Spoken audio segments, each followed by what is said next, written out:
Hi guys, it's Stacey at Birch and Button, and today I'm going through 3 techniques you can use to create your own fold and squish abstract art. This is something I'm sure you did when you were a kid, but definitely don't think this is just one for the kids. So I love this technique for creating backgrounds in an art journal or creating a collage paper. So you can see here I'm using my sketchbook and some heavy body acrylic paint, which I will list in the description of the video. I'm just sort of applying it to the paper in a sort of a circular design, spreading some of it out with my palette knife where it was a bit sort of blobby in places, just to kind of try and get an even coverage of paint on the paper. So just spreading it out in that circular sort of pattern.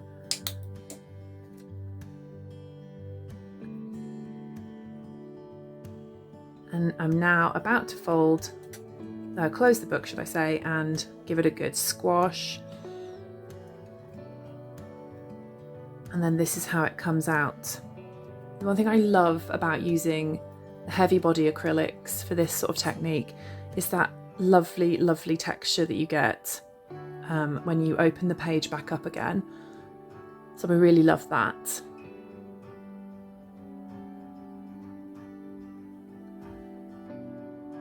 For the second technique, I'm using heavy body acrylics again. Yes, don't mind the terrible autofocus there. There we are, it's fixed itself. So I'm using the same colours as before, the same heavy body acrylic paint, and this time I'm just kind of applying it to the page in sort of straight lines rather than that circular pattern that I was using before. Just using my palette knife to spread some of the paint out because I got a bit too much of the alizarin crimson up in that top corner. So just using that palette knife a little bit. I'm not using any of the white this time, just keeping it to the other colours.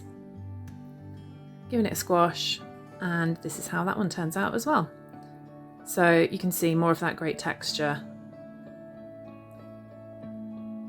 I think this one would look great if you kind of used a palette knife or the handle of a paintbrush to kind of swirl the paint and marble it a little bit before you closed the book to squash it.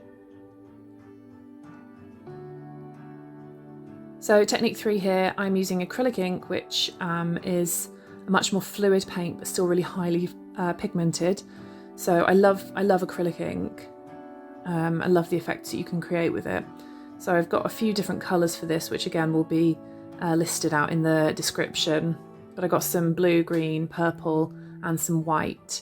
And I'm also going to add a touch of the iridescent copper because why not? Like a bit of sparkle. So I'm just sort of swirling it onto the page using the dropper, and then flicking a little bit of water, just plain water, onto the page from my paintbrush, just to help the paint go a little bit further. Now giving it a squish, and that's how it opens up. So you can see there that the paint has mingled more, blends a lot more the sort of the fluid paint, and it doesn't have that sort of chunky texture that you get with the heavy body paint. But I love this, I love the way the colours mingle and blend. So I think that's a really nice one as well. So those are my 3 techniques for fold and squish abstract art. I hope you have fun playing around with that, and I will see you in the next video. Bye guys!